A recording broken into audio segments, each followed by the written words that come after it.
Motorola Edge X30 बहुत जल्दी India में लॉन्च होने वाला है। इंडियन टाइमलाइन इसकी रिवील हो चुकी है। ये फोन आपको या तो जनवरी के एंड में देखने को मिलेगा या फेब की स्टार्टिंग में देखने को मिलेगा।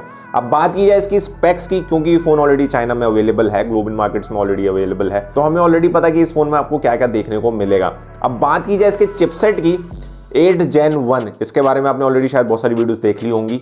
ये फ़ोन में बहुत सारे हीटिंग इश्यूज बताए जा रहे हैं कि बहुत ज़्यादा हीट हो रहा है। जब आप इस पर गेमिंग कर रहे हो या कोई हैवी टास्क कर रहे हो तो काफ़ी ज़्यादा हीट हो रहा है। ओवर 50 डिग्री सेल्सियस का टेम्परेचर जा रहा है, जो कि काफ़ी ज़्यादा हाई टेम्परेचर्स हैं। क्योंकि ये नया चिपसेट है तो हीटिंग इश्यूज एक्सपेक्टेड हैं। 888 भी अगर आपको याद हो तो बहुत सारे ऐसे फोन थे जो 888 के साथ बहुत ज़्यादा हीट कर रहे थे। लेकिन अब की अगर आप बात करो तो वही फोन्स के जो टेम्परेचर्स हैं काफ़ी ज़्यादा कम हो चुके हैं, क्योंकि ऑप्टिमाइजेशन होती रहती है। जैसे जैसे नए नए फोन्स आते रहते हैं, सॉफ्टवेयर अपडेट्स आते रहते हैं, तो वो ऑप्टिमाइजेशन इंप्रूव होती रहती है, जिसकी वजह से जो इतने भी हीटिंग इश्यूज हैं वो डेफिनेटली कम हो जाते हैं। अब बात की जाए इसकी बाकी स्पेक्स की, तो डिस्प्ले यहाँ पे जो आपको मिल रही है वो है 6.7 इंचेस की full HD plus display. OLED panel है, 144 हर्ट्ज का हाई रिफ्रेश रेट आपको देखने को मिलेगा, 700 निट्स की इसकी पीक ब्राइटनेस है। तो ओवरऑल जो डिस्प्ले क्वालिटी है काफी ज्यादा अच्छी है। HDR10 का सपोर्ट आपको यहाँ पे देखने को मिल रहा है। तो डिस्प्ले के जो कलर्स हैं, व्यूइंग एंगल्स हैं, या जितने भी गेमर्स हैं उनके लिए डिस्प्ले काफी ज्यादा अच्छी है। तो डिस्प्ले में यहाँ पे कोई भी कमी नहीं छोड़ी है।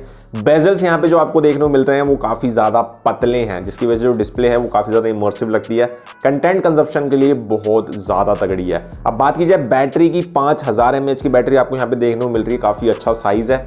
चार्जर जो यहाँ पे आपको मिल रहा है वो है 68 वॉट का। अगेन काफी ज्यादा अच्छा चार्जर आपको देखने को मिल रहा है, जिसकी वजह से आपका फोन काफी ज्यादा जल्दी चार्ज हो जाएगा। कैमरा सेंसर्स की बात की जाए तो यहाँ पे ट्रिपल कैमरा सेटअप है। रियर साइड में 50 मेगापिक्सल का प्राइमरी, 50 मेगापिक्सल का अल्ट्रावाइड और 2 मेगापिक्सल का मैक्रो कैमरा सेटअप यहाँ पे आपको काफी अच्छा मिल रहा है। स्पेशली अल्ट्रावाइड सेंसर आपको 50 मेगापिक्सल का मिल रहा है, जिसकी वजह से जो आपकी अल्ट्रावाइड शॉट्स आएंगे वो बेटर रहेंगे, क्रिस्प आएंगे, आपको ज्यादा डिटेल लॉस देखने को नहीं मिलेगा। अल्ट्रावाइड मुझे बहुत ज्यादा पसंद है, तो मुझे बहुत अच्छा लगा कि काफी अच्छा आपको सेंसर देखने को मिल रहा है अल्ट्रावाइड के लिए। प्राइमरी सेंसर भी यहाँ पे आपको अच्छा देखने को मिल रहा है, 50 मेगापिक्सल का, इससे अगेन आप अच्छी फोटोज, अच्छी वीडियोस यहाँ पे ले पाओगे। सेल्फी कैमरा की बात करें तो यहाँ पे बहुत बड़ा अपग्रेड है। 60 मेगापिक्सल का आपको यहाँ पे सेल्फी शूटर मिलने वाला है, जिससे बहुत तगड़ी वीडियोस, बहुत तगड़ी सेल्फीज आपको देखने को मिलेंगी। तो जितने भी क्रिएटर्स हैं जो रील्स बनाते हैं, टिकटॉक बनाते हैं, शॉर्ट्स बनाते हैं, उनको काफ़ी ज़्यादा मज़ा आएगा, क्योंकि जो यहाँ पे कैमरा सेंसर की क्वालिटी है वो बहुत ज़्यादा तगड़ी है।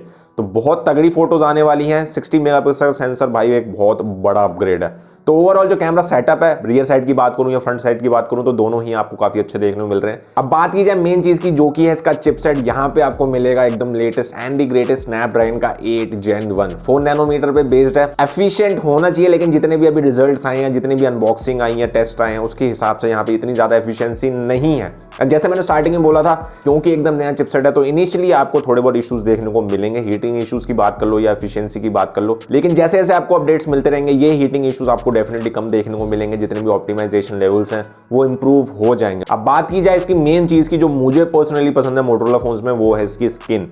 यहाँ पे आपको मिलती है माई UI स्किन, जो कि 3.0 वाला वर्जन है, इनका लेटेस्ट वर्जन है। एंड्रॉइड 12 पे ये रन करता है और बहुत ही तगड़ा लगता है। मुझे पर्सनली मोटोरोला इसलिए पसंद है क्योंकि एकदम क्लोज टू स्टॉक एक्सपीरियंस आपको देखने को मिलता है। कोई फालतू की ब्रोडवेयर नहीं है, कोई फालतू की एप्स नहीं है, एकदम क्लीन एक्सपीरियंस देखने को मिलेगा। जैसा एंड्रॉइड 12 में है, जैसा आपको पिक्सल लाइक एक्सपीरियंस होता है, वो यहाँ पे आपको मिलता है, जो कि मेरे हिसाब से बहुत तगड़ी चीज है। मुझे बहुत ज्यादा पसंद है एंड काफी लोगों को मोटोरोला इसीलिए पसंद है क्योंकि वहां पे आपको एकदम स्टॉक एक्सपीरियंस मिलता है। अब बात करें स्टोरेज टाइप की, तो यहाँ पे आपको मिलने वाला है UFS 3.1 रैम, आपको यहाँ पे मिलेगी LPDDR5। और बात की जाए यहाँ पे बेस वेरिएंट की, वो होने वाला है 8GB 128GB वाला। बात की जाए प्राइसिंग की, तो जैसे मैंने आपको स्टार्टिंग में बताया था कि इसका बेस वेरिएंट समवेयर अराउंड 45 से 50 हजार के बीच इंडिया में आपको देखने को मिल सकता है। और इस प्राइस पॉइंट के हिसाब से ये ठीक ठाक है। अगर 45 के ज्यादा क्लोज रहता है तो बहुत तगड़ी प्राइसिंग हो जाएगी।